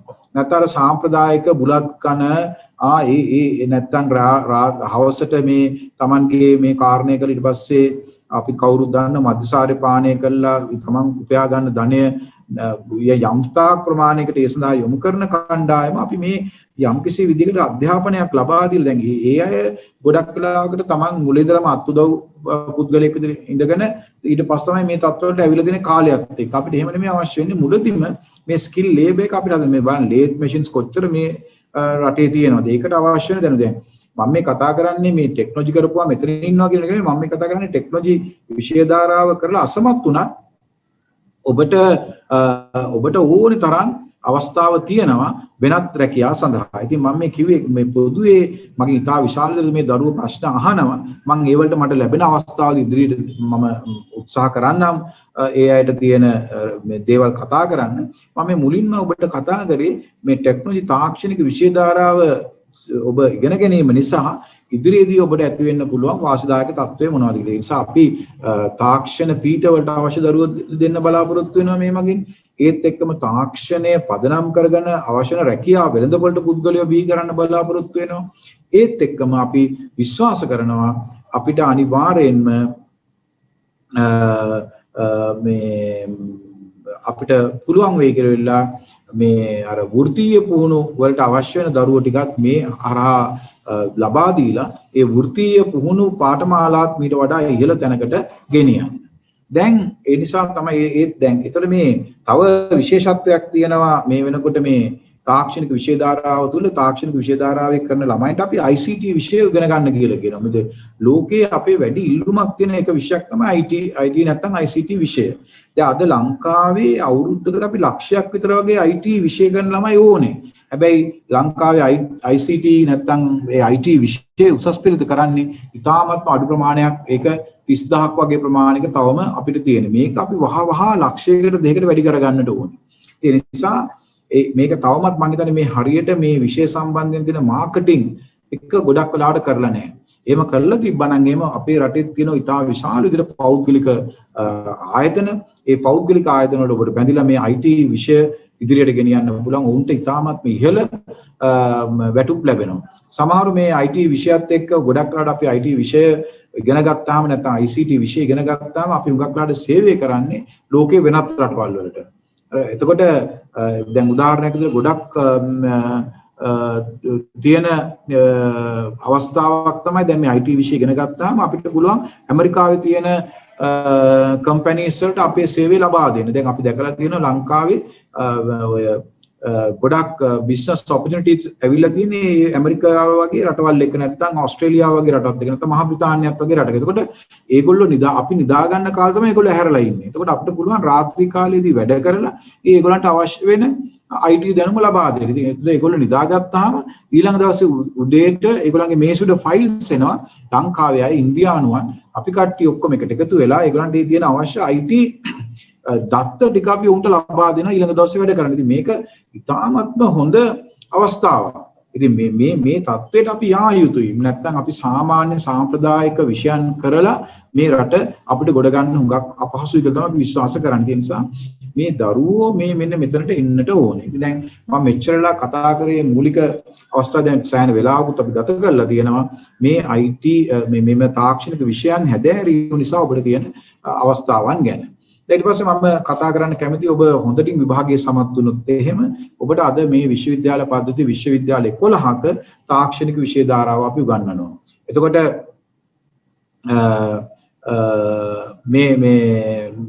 මේකේ වැදගත්කමක් තියෙනවා. එතකොට මේ තාක්ෂණික විෂය ධාරාව හඳුනන දැන් මේ වෙලාවෙත් මගෙන් ප්‍රශ්නයක් අහනවා තාක්ෂණික ඉන්ජිනියරිං ටෙක්නොලොජිකලි ඉන්ජිනියරෙක් වෙන්න පුළුවන්ද කියලා. ඒක එහෙමයි ලංකාවේ එක නීතියක් තියෙනවා ඉංජිනේරුවෙක් වෙන්න නම් වෛද්‍යවරයෙක් වෙන්න නම් මුලින්ම C2යි S1ක ප්‍රතිඵලයක් අපි ළඟ තියෙන්න ඕනේ අමු වශයෙන්. ඒක තමයි එක නීතියක්. දෙවෙනි කාරණේ තමයි වෛද්‍යවරයෙක් වෙන්න නම් රසායන විද්‍යාව, භෞතික විද්‍යාව සහ ජීව විද්‍යාව කියන විෂය තුන අනිවාර්යෙන් කරලා තියෙන්න ඕනේ. ඒ වගේ ඉංජිනේරුවෙක් වෙන්න නම් මුලින්ම මම කියන්නේ අනිවාර්යයෙන්ම කම්බයින්ඩ් මැතමැටික්ස් කරලා තියෙන්න ඕනේ, රසායන විද්‍යාව කරලා තියෙන්න, ෆිසික්ස් කරලා තියෙන්න ඕනේ. ඒ නිසා ඉංජිනේරු තාක්ෂණය කරපු ළමයෙක්ට එකවරම ඉංජිනේරුවෙක් බවට පරිවර්තනය වෙන්න බෑ. ඌට පුළුවන් මුලින්ම ඇසෝෂියේට් ඉංජිනේර් නැත්නම් ඇසිස්ටන්ට් ඉංජිනේර් විදියට කෙනෙක් විදියට තමන්ගේ වෘත්තිය ආරම්භ කරලා පසු කාලීනව තමන් ගන්න අත්දැකීම් එක්ක එයාට පුළුවන් වෙනවා ඉංජිනේරුවෙක් බවට පරිවර්තනය වෙන්න. හැබැයි ඒක තරමක් අපහසු කාර්යයක්. ඒත් අපි විශ්වාස කරන්නේ මේ ඉංජිනේරින් ටෙක්නොලොජි කරන්නේ ඉංජිනේරුවෙක් වෙනවට වඩා ටෙක්නොලොජිස් කියන කෙනෙක් බවට පරිවර්තන වෙන. තාම මේ ලංකාවේ ටෙක්නොලොජිස් කියන தত্ত্বය හරියට හඳුනාගෙන නැහැ. ඒ නිසා මුලදී ළමයින්ගේ අදහසක් තිබ්බා ඉංජිනේරින් ටෙක්නොලොජි කරපුවාම ඉංජිනේරුවෙක් වෙන්න තියෙන කෙටි මාර්ගයක් නැත්නම් ෂෝට් කට් එකක් කියලා. දැන් අපි පැහැදිලිව ළමයින්ට කියනවා ඔබ උසස් පෙළ විභාගයේදී කම්බයින්ඩ් මැතමැටික්ස්, කෙමිස්ට්‍රි, ෆිසික්ස් කරපු නැති නිසා නැත්නම් ගණිත විද්‍යාව ධාරාව නැත්නම් භෞතික විද්‍යාව ධාරාවේ සිටපු නැති නිසා ඔබට එකවරම බෑ ඉංජිනේරුවෙක් වෙන්න. එතකොට ඉංජිනේරුවෙක් වෙන්න බෑ. නමුත් ඔබට ඊට පස්සේ පසු කාලීනව තියෙන විභාග වලටින් සමත් වෙලා එතනින් පස්සේ ඔබට ඉංජිනේරුවෙක් වීමේ හැකියාව වෙන්න පුළුවන්. හැබැයි දැන් මම කියන්නේ අපි තාම මේ සම්ප්‍රදායික රාමුවේ ඉන්නේ. ඔබ හිතන්න ඕනේ ඉංජිනේරුවෙක් වෙනවට වඩා ඉංජිනේරුවෙක් වෙනවට වඩා ඔබ හොඳ ටෙක්නොලොජිස් කෙනෙක් වෙන්නේ කොහොමද? දැන් ඇත්තටම අපි අරගත්තොත් එහෙම ඕස්ට්‍රේලියාව වගේ රටක ඉහළ වේතනයක් දෙන්නේ ඉංජිනේරට නෙමෙයි ටෙක්නොලොජිස්ට. ඒ නිසා තමයි අපේ ඔය ජර්මානු කාර්මික විද්‍යාලයෙන් පාස් අවුට් වෙලා හිටපු අය තාමත් ඉහළ වේතන සහිතව ඒගොල්ලෝ මේකට ගියා. දැන් අපෙන් මගෙන් තව ප්‍රශ්න නිතරම අහන මම අර කැල්කියුලේටර් ගැන කතා කරපු ඉඳන් කොයි වගේ මොඩල් එකක්ද කියලා. නමුත් සාමාන්‍ය මේ වගේ අපි මොඩල් එකක් කියන නමුත් මම ඔබට අදහසක් කිව්වේ non programmable calculator එකක් තමයි පාවිච්චි කරන්න දෙන්නේ. මම නික අදහසක් විදිහට කියන්නේ ඔය Casio එකේ තියෙනවා FX 100 කියලා මොඩල් එකක්. ඒක හෝ එතනින් පහළ මොඩල්ස් තමයි අපි ගන්නෙ. මේක මෙමරි කාඩ් සහිත නැත්නම් මෙමරි එක සහිත ඒවා අපි විභාග ශාලාවට ගෙනියන්න දෙන්නේ නැහැ. එතකොට දැන් තවත් ප්‍රශ්නයක් ළමයි අහන එකක් තමයි මේ තුන්වන විෂය මොකක්ද කියලා. තුන්වන විෂය බාස්කට් එකක් වෙන විෂයන් 10ක්. ඒ විෂයන් 10න් කැමති එකක් කරන්න. හැබැයි මම නම් කැමති ළමයෙක් වැඩිපුර ICT විෂය කරනවා නම් ඉංජිනේරින් ටෙක්නොලොජි කරන ළමයි.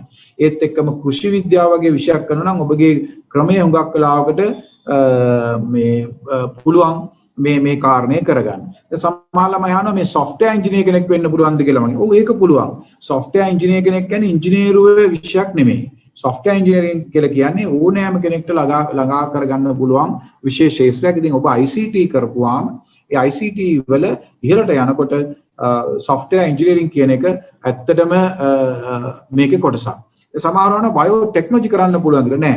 බයෝටෙක්නොලොජි කියලා කියන්නේ විද්‍යාවේ තියෙන විෂයක්. ඒ නිසා අපේ ලාංකේය විශ්වවිද්‍යාල පද්ධතියේදී බයෝටෙක්නොලොජි කියන එක කියන කෙලින්ම මේ විෂය ඔබට ඉගෙන ගන්න බෑ. නමුත් ජයවර්ධනපුර විශ්වවිද්‍යාලයේ ඉන්ඩස්ට්‍රියල් බයෝටෙක්නොලොජි කියලා තියෙන කෝස් එකේ බොහෝ දුරට බයෝටෙක්නොලොජි වලට කිට්ටු වෙමින් යනවා. නමුත් අර ප්‍රොපර් හොඳම මට්ටමේ බයෝටෙක්නොලොජිස් කෙනෙක් වෙන්න නම් ඔබ විද්‍යාපීඨයකට ගිහිල්ලා බයෝටෙක්නොලොජි ඉගෙන ගන්න ඕනේ. ඒ වගේ තමයි බයෝමෙඩිකල් සයන්සස්, බයෝමෙඩිකල් ටෙක්නොලොජි, බයෝමෙඩිකල් ඉංජිනේරින් මේ වගේ අලුත් විෂයන් රාශියක් නිර්මාණය වෙලා තියෙනවා. ඉතින් ඒ වගේ අවස්ථාවලදී අපිට තරම්ම ඉංජිනේරු මේ කියන්නේ භෞතික විද්‍යාවක තියෙන දැනුම අවශ්‍ය වෙන්නේ නැහැ. ඒ නිසා ඔබට මේ ටෙක්නොලොජි ස්ට්‍රීම් එකේ බයෝ සිස්ටම් ටෙක්නොලොජි කරලා ඒ වලින් ඉස්සරහට යන්න අපිට පුළුවන් වෙනවා. ඊට පස්සේ මම මේ කතා කරේ අපේ ලංකාවේ විශ්වවිද්‍යාලය අරගත්තාම මේකේ ටෙක්නොලොජි ස්ට්‍රීම් එක කරපුවාම ඔබ ඉතා ඉහළ ප්‍රතිඵල ගන්න නම් ඔබට ආකිටෙක්චර් කරන්න ඕන. ඒක ආකිටෙක්චර් කරන්න පුළුවන්. ඒක වෙනම මොරටු විශ්වවිද්‍යාලයේ තියෙන පාඨමාලාවක්. ඒකට ගිහලා ඔබට ඒක ඇපිටියුඩ් ටෙස්ට් එකක් තියෙනවා. ඒ ඇපිටියුඩ් ටෙස්ට් එක සමත් වෙලා ඒක කරන්න පුළුවන්. ඒ වෙනත්නම් ඔබට ලෝ නැත්නම් නීති කරන්න පුළුවන් නම් ඒකට යන්න පුළුවන්. හැබැයි මේක සර්වේ සයන්ස් වගේ ඒවා මේක කරන්න බෑ. මොකද සර්වේ සයන්ස් එක තියෙන්නේ විද්‍යාව හදාරලා භෞතික විද්‍යාව කරන්නටම ඕනේ. ඒක තමයි තියෙන්නේ. ඊට අර මම කලින් කිව්ව කැල්කියුලේටර් එක ඒක විද්‍යානුකූල සයන්ටිෆික් කැල්කියුලේටර් එකක් තමයි FX 100 කියලා කියන්නේ. ඉතින් ඒ නිසා මේ දැන් සමහර විෂයන් අපේ නිතර මේ ස්ක්‍රීන් එකේ දක්වන විෂයන් උගක් විද්‍යා විෂයට සම්බන්ධයි. මයික්‍රෝබයොලොජි, බයෝටෙක්නොලොජි මේවා ජෛව විද්‍යාවත් එක්ක කරන එක තමයි තියෙන්නේ. නමුත් අර අපි එතනින් යන්නේ ටෙක්නොලොජි කියලා කියන්නේ තරම්ම බයෝ සයන්ස් පැත්තට නැත්නම් සත්ත්ව විද්‍යාව පැත්තට, උද්භිද විද්‍යාව පැත්තට බර නොවි සාමාන්‍ය තාක්ෂණ වේදිකයෙක් සඳහා අවශ්‍ය දැනුම තමයි අපි උගක් ගොඩක් වෙලාවට මේ විෂය ධාරාව සිදු කරන්න. ඒ නිසා ඔබට පුළුවන් ජයවර්ධනපුර විශ්වවිද්‍යාලය, කොළඹ විශ්වවිද්‍යාලය, කැලණිය විශ්වවිද්‍යාලය, රජරට, වයඹ, සබරගමුව, සවුත් ඊස්ටර්න්, ජැෆ්නා, වවුනියා මණ්ඩපේ, තිරුගුණාමල මණ්ඩපේ මෙන්න මේ වගේ විශ්වවිද්‍යාල, ඌවවෙල්ලස්ස විශ්වවිද්‍යාලය, සබරගමුව මේ වගේ විශ්වවිද්‍යාල වලට ගිහිල්ලා මේ උපාධිය ගන්න. හැබැයි ඉතින් ඒ නිසා අපි මේ විශේෂයෙන් ඉංජිනේරින් ටෙක්නොලොජි තාක්ෂණය සම්බන්ධයෙන් ගත්තොත් මේ දවස්වල අපි IESL ආයතනයත් එක්ක සාකච්ඡා කරගෙන යනවා. ඒගොල්ලෝ ඉංජිනේර කෙනෙක් විදිහට ඒගොල්ලෝ හඳුනා ගන්න නැත්නම් අර ඇසෝෂියේට් ඉංජිනේර කෙනෙක් විදිහට කොහොමද අපි එයාව තියන්නේ කියලා. ඒ නිසා මේ උපාධි වල තව විශේෂත්වයක් වෙන විද්‍යා උපාධි වලට වඩා මේ හැම මේ හැම උපාධියක්ම අපි ඇක්‍රෙඩිටඩ්. ඒ කියන්නේ මේ උපාධියක් ලෝකේ ඕනෙම ස්ථානික පිළිගන්න විදියට අපි නිර්මාණය කරලා තියෙනවා. ඒ නිසා මේකෙන් ඔබට අවසානයේදී ඉංජිනේරු ටෙක්නොලොජි වලට අපි IESL ඇක්‍රෙඩිටේෂන් ඔබට හම්බ වෙනවා. ICT හොනර්ස් ඩිග්‍රී එක කරොත් එහෙම ඔබට අනිවාර්යයෙන්ම ලංකාවේ කම්පියුටර් සොසයිටි එකේ ඇක්‍රෙඩිටේෂන් හම්බ වෙනවා. බයෝ සිස්ටම් කරත් ඒ වගේම අපි ඇක්‍රෙඩිටේෂන් එක දෙනවා. ඉතින් මේක මේ විශ්වවිද්‍යාලවල අපේ ලංකාවේ තාක්ෂණ විෂය ධාරාවට තියෙන අවුරුදු 4 හොනර්ස් උපාධි නැත්නම් අපි කියනවා ඒවා විශේෂ උපාධි කියලා.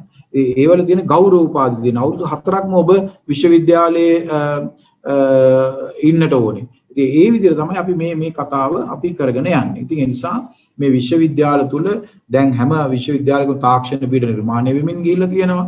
ඒ නිර්මාණය වෙමින් ගිහිල්ලා ඒවල දැන් ළමයි එකතු වෙලා දෙනවා. දැන් ජයවර්ධන විශ්වවිද්‍යාලය තාමත් විශිෂ්ට තාක්ෂණ පීඨයක් නිර්මාණය කරලා දෙනවා. කොළඹ විශ්වවිද්‍යාලයමයි, රුහුණ විශ්වවිද්‍යාලයමයි, ඌව වෙලස් විශ්වවිද්‍යාලය දෙනවා. ඉතින් මේ ඔබට විශ්වවිද්‍යාල වලට ගිහිල්ලා මේ තාක්ෂණ විෂය ධාරාව තව ඉදිරියට ඉගෙනගෙන කවදා හරි දවසකදී අර ඉංජිනේරුවෙක් විශ්වවිද්‍යාලයේ කතිකාචාර්යවරයෙක් වෙන විදිහට බයෝ සයන්ස් කරපුවාම මෙඩිකල් ડોක්ටර් කෙනෙක් හරි නැත්නම් එයා විද්‍යාඥයෙක් වෙලා හරි ඒ කාරණේ කරන්න පුළුවන්. ඒ නිසා දැන් මේක ඉතාමත්ම වැදගත් වෙන්නේ ඔබ විශ්වවිද්‍යාලයට ගියාට පස්සෙත් අර තමන් ඉස්සරහට යන විදියම ඒ ක්‍රමවේදය කරගෙන යන්න ඕනේ. දැන් සමහර ළමයි මගෙන් අහන ප්‍රශ්නයක් තමයි ඔව් අපි දැන් ටෙක්නොලොජි කරලා ඉවර වෙලා උපාධියක් අරගන්නවා. හැබැයි අපිට මේ කම්බයින් මැත්ස් නැති නිසා අපිට ඉංජිනේර කෙනෙක් වෙන්න බෑ. හැබැයි අපි ආයෙත් උසස් පෙළ විභාගය කරලා C2 S1 ප්‍රතිඵල ගත්තොත් අපිට පුළුවන් කියලා. ඒක අලුත් ළමයි හිතන විදිහ. ඒ ගැන අපි තාම ලොකු විශේෂ සාකච්ඡාවක් කළේ නැහැ. එහෙම දෙයක් තවම ඉතාමත්ම අඩුවෙන් සිද්ධ වෙන්නේ. හැබැයි ඔබට උසස් පෙළ ගණිතාංශයෙන් C2 S1 තියෙනවා නම් ඔබට ඉංජිනේරුවෙක් දක්වා ගමන් කිරීමේ තරම් අපහසු වෙන්නේ නැහැ. ඒක IESL එක නැත්නම් ඉංජිනේරු ආයතනය යම් හඳුනා ගැනීමක් කරන්නට වෙනවා. මේ අලුත් කොහොමද මේ කාරණේ කරන්නේ? දැන් අපි මේ මාසේ නැත්නම් ලබන මාස තමයි ලංකාව පුරාම ඉන්න ටෙක්නොලොජි ස්ට්‍රීම්ස් වල පළවෙනි කණ්ඩායම එළියට දෙන්නේ. ඉතින් මේ හැම ළමයෙක්ටම අර ඉංජිනේරුවෙක් වගේම වෛද්‍යවරයෙක් වගේම විවිධ ආයතනවල ඒ ළමයින්ව ප්ලේස් කරලා අපි එයාට ඉන්ඩස්ට්‍රියල් ට්‍රේනින්ග් එකක් දීලා දෙනවා. මේ ඉන්ඩස්ට්‍රියල් ට්‍රේනින්ග් එක හුඟක් වෙලාවට විද්‍යා උපාධාරීන්ට හැර අනික සහ ශාස්ත්‍ර පීඨයෙන් කලා උපාධාරීන්ට හැර වාණිජ්‍ය සහ ඉංජිනේරු ඊට පස්සේ ඔය අපි කතා කරන පැරාමෙඩිකල් ඒ හැමෝටම මෙච්චර කාලයක් හම්බ වුණා. හැබැයි අපි මේ ටෙක්නොලොජි ස්ට්‍රීම් එකේ ඉන්න හැම ළමයෙක්ටම මාස 6ක අනිවාර්යෙන්ම ඒ වගේ ඉන්ඩස්ට්‍රියල් ට්‍රේනින්ග් එකකට යන්න. දැන් ඒ ආයතන කියන මේ ළමයි ගොඩක් වෙලාවකට අර ඒ ළමයි අර සාමාන්‍ය ඉංජිනේරු ළමයින්ට වඩා තරමක් වෙනස් විදිහට හිතන හින්දා ඒ අයට යම් කැමැත්තක් අපි දැකලා තියෙනවා දැන් ඉන්ඩස්ට්‍රි එකේ තියෙනවා. ඉතින් සමහර ළමයින්ව අපේ විශ්වවිද්‍යාලේනොත් දැන්ටම ඒ අයගේ පෞද්ගලික ආයතන වල බඳවා ගැනීම කරලා තියෙනවා. මේ රටේ තව පොඩි ප්‍රශ්නයක් තියෙනවා. ඒ තමයි මේ හුඟක් දරුවෝ පෞද්ගලික ආයතනත් එක්ක එකතු වෙන්න කැමති නැහැ. මේකට මූලික හේතුවලා තියෙන රජය තුලදී විශ්‍රාම වැටුපක් වුන්ට ලැබෙන නිසා. ඒ නිසා මම දැක්කා අද දැන් අපේ රටේ අලුත් තත්ත්වයක් නිර්මාණය වෙන්න උත්සාහ කරන මේ රාජ්‍ය අංශයට දීලා දෙන විශ්‍රාම වැටුප් ක්‍රමවේදය පෞද්ගලික අංශයටත් ලබා දෙන යම් ක්‍රමවේදයක් නිර්මාණය කරන්න හදනවා. ඉතින් එහෙම වුණොත් එහෙමනම් මම හිතනවා මීට වඩා අපේ විශ්වවිද්‍යාල පද්ධතියෙන් එන ළමයිනොත් ඉගෙන ගන්න ළමයිනොත් පෞද්ගලික අංශයත් එක්ක ගොඩක් වෙලාවට කැමති වෙයි එකතු වෙන්න. මොකද උන්ට විශ්‍රාම වැටුපක් ලැබෙන නිසා. ඒ නිසා මම හිතන්නේ මේක තාමත්ම සුදුසු පියවරක් මේ මොහොතේදී ගන්න. මොකද මේ රටේ රැකියා විරහිතභාවයට එක ප්‍රශ්නයක් වෙලා තියෙනෙත් ඔය හුඟක් වෙලාවට පෞද්ගලික අංශයේ විශ්‍රාම වැටුප් ක්‍රමයක් නැහැ. එයාට තියෙන අර EPF ක්‍රමය ඒ ක්‍රමය එකවර මුදලක් ලැබෙනවා. හැබැයි සමහර අය ඒක ඉතුරු කරගන්නවා ජීවිතය සඳහා ඉතුරු කොටස සඳහා. අනිත් අයට ඒක කරන්න බැරි වෙලා තියෙනවා. නමුත් අර විශ්‍රාම වැටුප් ක්‍රමවේදයේදී Tamanගේ වැඩිහිටි කාලයේදී Tamanට හොඳින් ජීවත් වීම සඳහා අවශ්‍ය යම්කිසි මුදලක් ලැබෙනවා. මොකද දැන් අපේ රටේ කොහොමත් වැඩිහිටි පරම්පරාව වැඩි වෙමින් යන්නේ. මොකද දැන් අපි 1950 වගේ පරණ කාලයකට ගියොත් එimhe අපේ රටේ සාමාන්‍ය පිරිමි පුද්ගලයෙක් අවුරුදු 62ක් වගේ තමයි ජීවත් වුනේ. ගැහැණු කෙනෙක් අවුරුදු 66ක් දක්වා ජීවත් වෙනවා. දැන් අද වර්තමානයේදී ගැහැණු කෙනෙක් අවුරුදු 79ක් දක්වා ජීවත් වෙනවා. පිරිමි පුද්ගලයෙක් අවුරුදු 75ක් වගේ කාලයක් තුර ජීවත් වෙනවා. ඒ කියන්නේ ආසන්න වශයෙන් සාමාන්‍ය වශයෙන් අවුරුදු 77ක් පුද්ගලයෙක් ජීවත් වෙනවා. ඒ නිසා ඔහු විශ්‍රාම ගන්න අවුරුදු 60 දී නම් තව අවුරුදු 17ක් ඔහු ජීවත් වෙනවා සාමාන්‍ය.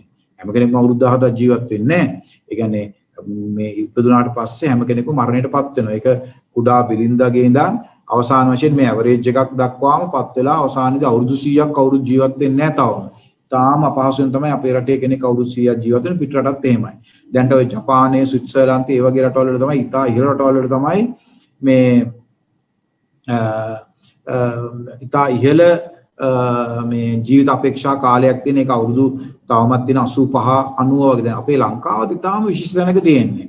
ඉතින් මම හිතන්නේ මෑත කාලයේදී අපේ අය මොන ප්‍රශ්න අපිට ඇති කරත් කෘමිනාශක කනවා කිව්වත් සොසේජස් කාලා මැරෙනවා කිව්වත් සිරෝසිස් ඇදලා බීලා මැරෙනවා කිව්වත් ඒක නෙමෙයි ඇත්තටම වෙලා තියෙන අපේ ආයු කාලය වැඩි වෙලා තියෙනවා. අපේ රටේ සෑහෙන අවුරුදු 12කින් ආයු කාලය වැඩි වෙලා තියෙන එක මේක ඉතාම විශිෂ්ට දෙයක්. අපේ රටේ ජනගහනය 1950 ජනගහනය වගේ දැන් 3 ගුණයක් අපි වැඩි වෙලා තියෙනවා. ඉතින් මේකට විශේෂය දැන් මිලියන 7මාරක් විතර ජනගහනය 1950 දී අද මිලියන 22ක් දක්වා 21.5ක් පැනලා වැඩි වෙලා තියෙනවා. ඉතින් මේකට මූලිකත්වය වෙලා තියෙන්නේ මේ තාක්ෂණය. මේ තාක්ෂණික මෙවලම් නිර්මාණය කිරීම නිසා මිනිසාගේ ජීවිතය පහසු වෙලා තියෙනවා. හොඳ ආහාර ක්‍රමවේදයන් අපිට ලැබිලා තියෙනවා. ඊපස්සේ අපි නොයෙකුත් දේවල් එකතු කිරීම නිසා ඒවා ජීර්ණය වෙලා අපිට අවශෝෂණය වීමෙන් වැඩි වෙලා තියෙන නිසා අපි පොදුවේ ඉතා ඉහළ දියුණුවක් අපේ රට මේ ලබාගෙන තියෙනවා. දැන් අපි ඊට පස්සේ මේ ළමයි නිතරම අහන ප්‍රශ්නයක් තමයි මේ කැම්පස් යන කොච්චර දැන් මේ අපි මුලින්ම ගත්ත තාක්ෂණයට 2000ක් වගේ ප්‍රමාණයක් දැන් මේක දැන් 3000ක් විතර වගේ ප්‍රමාණයක් කරලා දෙනවා. ඒ කියන්නේ මේකට වාඩි වෙන අයගෙන් 10%ක් සමත් වෙන අයගෙන් 20%ක් විතර වගේ අපි විශ්වවිද්‍යාල වලට අපි අරගන්නවා. ඒතර අනිත් 80% තමයි අනිකුත් අර මම මුලින් කතා කරපු මම මේ කතා කරන තාක්ෂණ වේදේ සම්බන්ධයෙන් අර මුලින් කතා කරපු විශේෂයෙන් වෘත්තීය පාඨමාලා වලට මේ ගොඩ දෙනෙක්ට යන්න සිද්ධ වෙලා තියෙන්නේ. දැන් මේ දැන් ගොඩක් ළමයිට දැන් මගේ නිතරම එකම ප්‍රශ්න මම හුඟක් අය අහන්නේ මේ ඉංජිනේර කෙනෙක් වෙන්න බෑ නේද කියන එක. ඒක දැන් මුල් ආරම්භයේදී එහෙම නීතියක් මේ ඉංජිනේරු ආයතනයේ දාලා තිබ්බේ නෑ. නමුත් දැන් මෑතකදී විශේෂයෙන් තාම අපේ ඒ ළමයි පළවෙනි කණ්ඩායම නිකුත් වෙන නිසා දැන් තමයි ඒගොල්ලෝ නීතියක් දාලා තියෙන්නේ මේ කම්බයින් මැට්ස් කිරීම අත්‍යවශ්‍යයි කියලා. කෙලින්ම ඉංජිනේර කියන්නේ උපාධිය ගත්තාම ඉංජිනේරුවෙක් වෙන්න නම් ඒ සුසුකම අවශ්‍ය වෙනවා. හැබැයි දැන් ඔය අපි කවුරුත් දන්නවා මොරටු විශ්වවිද්‍යාලයේ තියෙනවා NDT කියලා පාඨමාලාවක් අපි සාමාන්‍යයෙන් කතා කරන අවුරුදු 7ක් වගේ ගියපුවාන් පස්සේ එයාට පුළුවන් ඉංජිනේරුවෙක් වෙන්න. ඒතකොට ඒ නිසා ඒ වගේ තත්ත්ව තියෙනවා. ඒ වගේ නමුත් අර ඉංජිනේරු තාක්ෂණ වේදේ කරපුවාම එවැනි තත්ත්වයකින් ඔබට එන්න පුළුවන් වේවි. නමුත් දැනට එහෙම එකවරම උපාධිය ගත්ත හැටිම ඔබ ඉංජිනේරුවෙක්සේ හඳුනා ගැනීමක් අපේ විශේෂම රාජ්‍ය පද්ධතියේ නෑ. නමුත් සමහර පෞද්ගලික ආයතන ඔබ ඉංජිනේරුමේ සන්නාමය දීලා බඳවා ගැනීම කරන්න පුළුවන්. මොකද ඔබ උන්ට හිතනවා නම් මේ දැනුම ප්‍රමාණවත් ඒ අදාළ පෞද්ගලික ආයතනයේ වැඩ කරන්න මේ ඔබගේ තත්ත්වය හොඳටම ප්‍රමාණවත් කියලා. එතකොට ඔහු ඉංජිනේරුවෙක්සේ ඔබ සන්නාමය දීලා ඔබ බඳවා ගැනීමක් කරන්න පුළුවන්. මම කියන්නේ මේ විශේෂයෙන් මේ හුඟක් නීති තියෙන රාජ්‍ය අංශයට. රාජ්‍ය අංශයේ තමයි මේ වගේ ගැටලු නිර්මාණය වෙන්නේ. ඉතින් අද මම දැකලා තියෙනවා මේ ICT විෂයට තා ඉහළ වෙළඳපොළක් ලැබිලා තියෙනවා. මේකෙන් ඔය software engineering, cyber security, ඊට පස්සේ information technology, ඊට පස්සේ web designing මේ වගේ තාමත් මේ ශාස්ත්‍ර ගණනාවකට අවශ්‍ය පුද්ගලයෝ මේ ICT උපාධිය හරහා අපිට ලබා දෙන්න පුළුවන් කරලා තියෙනවා. ICT උපාධිය තනිකරම මේ ටෙක්නොලොජි විෂය ධාරාවට තමයි හුඟක් වෙලාවකට සම්බන්ධ වෙන්නේ. ඉතින් මම මේ මූලික වශයෙන්ම කතා කරේ අද දවසේදී මේ මෙතෙක් වෙලාවේ අපි කතා කරේ හුඟක්ම මේ ටෙක්නොලොජි ස්ට්‍රීම් එකට ගිහිල්ලා අපි කොහොමද කරන්න කියලා. මම පොඩ්ඩක් විද්‍යා උපාධිය ගැන කතා කරන්න කැමතියි. දැන් විද්‍යාව උපාධිය දැන් අවුරුදු 1936 ඉඳලම වගේ ළඟ ඇත්තටම කියන 1921 ඉඳන් දැන්ට හරියට අවුරුදු 100ක කාලෙක ඉඳන්ම ලංකාවේ පවතින ওই බටහිර ලැබි BSc කියන උපාධිය සහිත MBBS සහිත උපාධිධාරීන් මේකෙන් තමයි අපි හුඟක් වෙලාට මේ අර මම කලින් කිව්ව මේ ස්කිල් වර්කර්ස් හුඟක් වෙලාට හැදුවේ මෙන්න මේ විෂය ධාරාවන් වලින්. එතකොට වෛද්‍යවරු නිර්මාණය වෙන්නේ, ඉංජිනේරු නිර්මාණය වෙන්නේ, හෙදියන් නිර්මාණය කළේ, සමහරට මෙතුවක්කල් තාක්ෂණ වේදින යම්තාක් නිර්මාණය කළේ, හුඟක් වෙලාට ගුරුවරු ඒ උසස් පෙළට සම්බන්ධව ඒවා නිර්මාණය කරේ විද්‍යා විෂය ධාරාවේ. ඉතින් ඒ නිසා ඒ විද්‍යා විෂය ධාරාව ලංකාව පුරි තාමත් හොඳින් ස්ටැබ්ලිෂ් වෙලා තියෙනවා. ඒ නිසා විද්‍යා විෂය ධාරාව තුළ තමයි වැඩිම සරසවි වරම් ප්‍රමාණයක් ලැබෙන විෂය ධාරාව වෙලා තියෙන්නේ. අද වෙනකොට අපි දැන් 41000ක් ගිය අවුරුද්දේ ගත්තා 20000කට ආසන්න නැත්නම් 18000ක් විතර වගේ තියෙන තනි කරම වගේ විද්‍යා උපාධිධාරීන් සඳහා තමයි වෙන් වෙලා. දැන් 3000ක් වගේ තමයි වෙන් වෙලා තියෙන්නේ.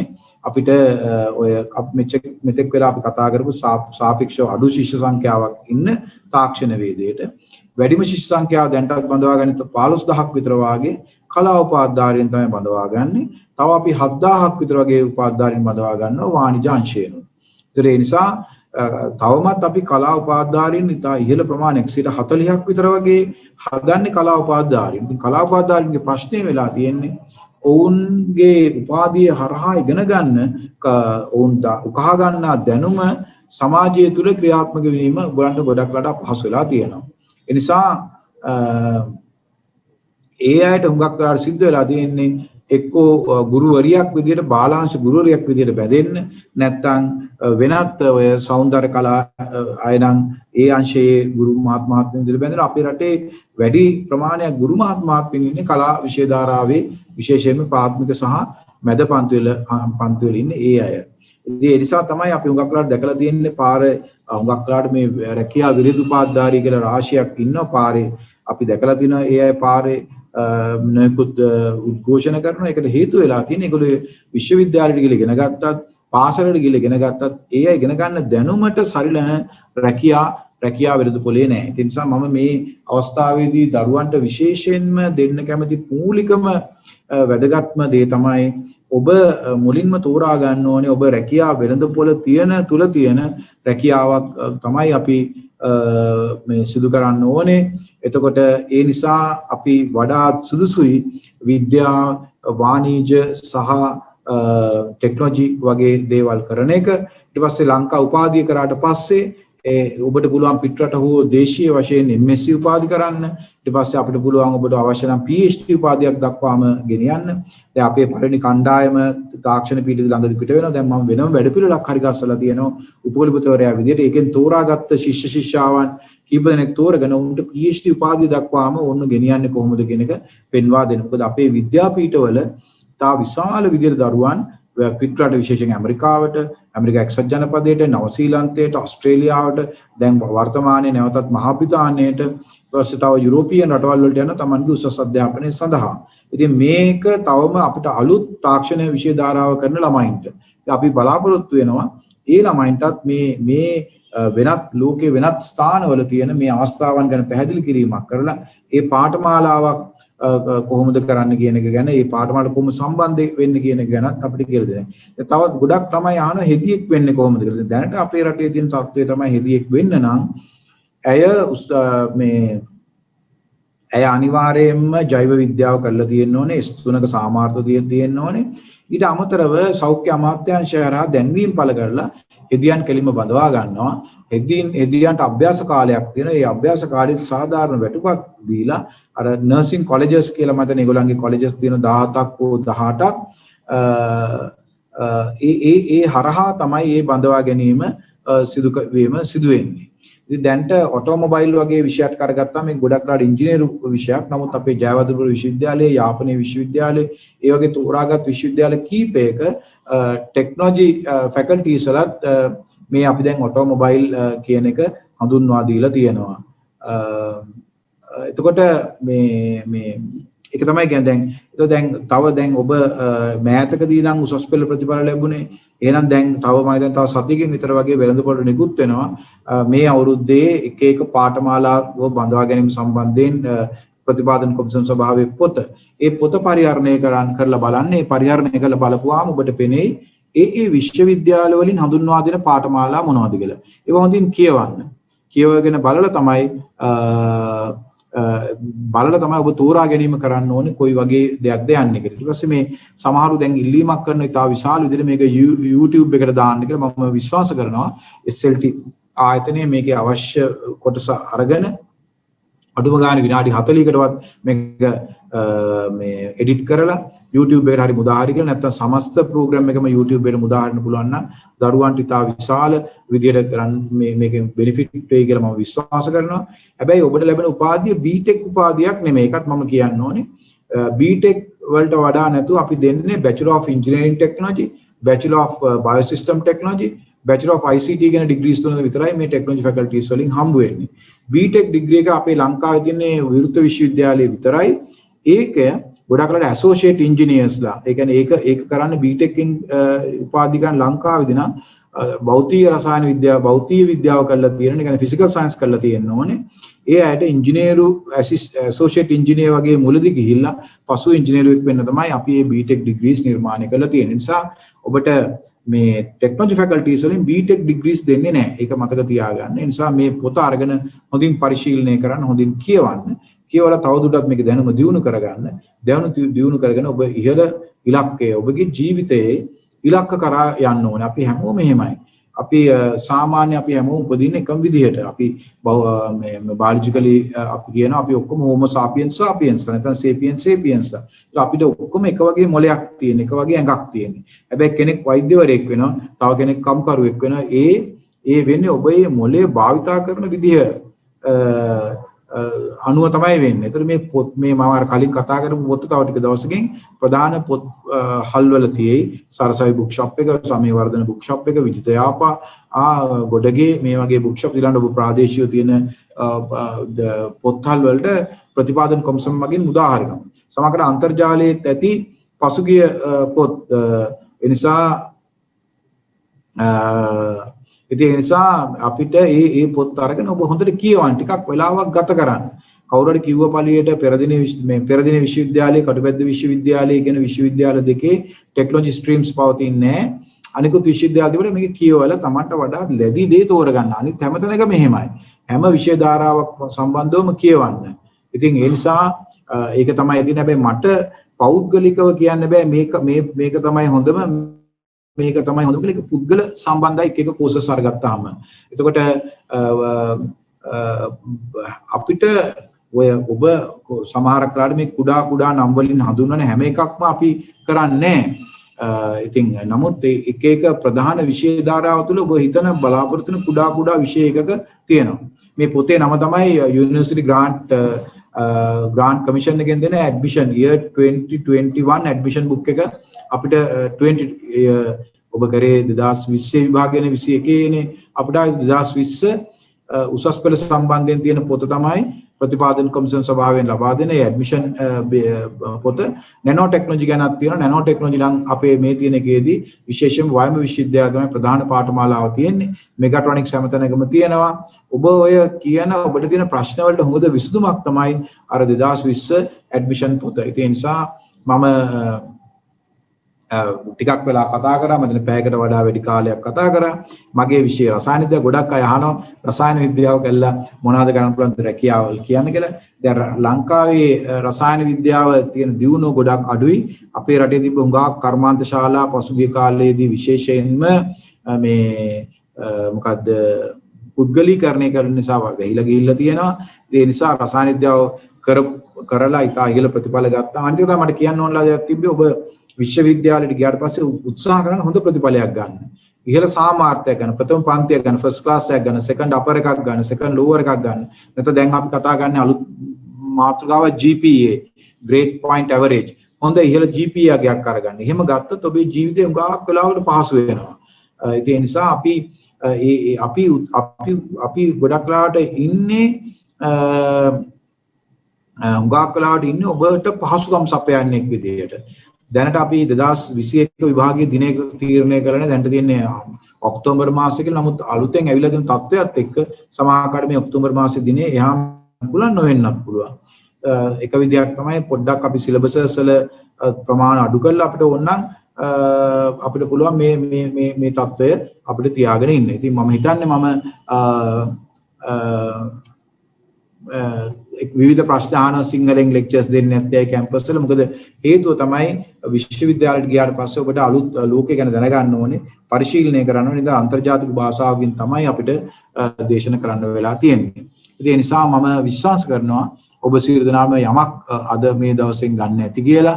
ඉතින් මීට අමතරව අපිට තවත් කරුණු අවශ්‍ය නම් ආයෙත් දවසකදී හරි නැත්නම් වෙනස් සුසු වෙලාවකදී අපිට දේශනයක් කරන්න පුළුවන්. ඉතින් විශේෂයෙන් මම ශ්‍රී ලංකා ටෙලිකොම් කැම්පස් එකේ මේ දේශනය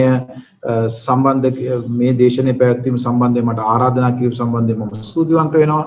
මම උපකුලපතිවරයෙක් වුණත් මම ඉතාම කැමති දරුවන්ට ඉගෙන ගන්න සහ ඔවුන්ට ඉගෙන ගන්න කාලය දෙන්න මම කැමති කෙනෙක්. ඒ නිසා මම විශ්වාස කරනවා ඔබ මේ අසාසිත දේශනෙන් ඔබ යමක් ඔබගේ අනාගතයට එකතු කරා කියලා. අපි අවසාන වශයෙන් බලාපොරොත්තු වෙන්නේ යහපත් මිනිස්සු. යහපත් මිනිස්සු නිර්මාණය වෙන්න අනිවාර්යයෙන්ම දැනුම අවශ්‍යයි.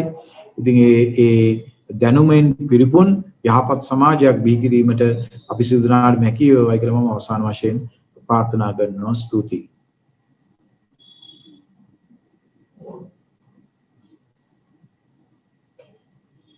හෙලෝ